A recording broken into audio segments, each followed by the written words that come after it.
Osmanlı'nın son dönemlerinde de bir batılaşma hareketiyle birlikte daha çok klasik resmin minyatür yerine geçtiğini görüyoruz ve minyatür sanatının tamamen ortadan kalktığını görüyoruz. Bu tabii ki çok ciddi bir sanat anlamında ciddi bir gerileme.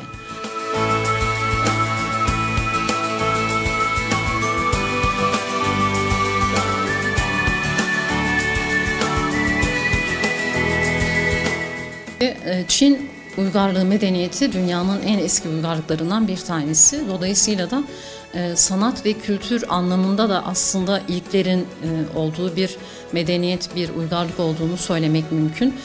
Bu açıdan aslında kesintisiz devam eden bir sanatı kesintisiz devam eden bir medeniyet olan Çin uygarlığı ile bu noktada tekrar yeniden bir dirilişe geçen Türk minyatür sanatının etkileşim içinde olması tabii ki önemli.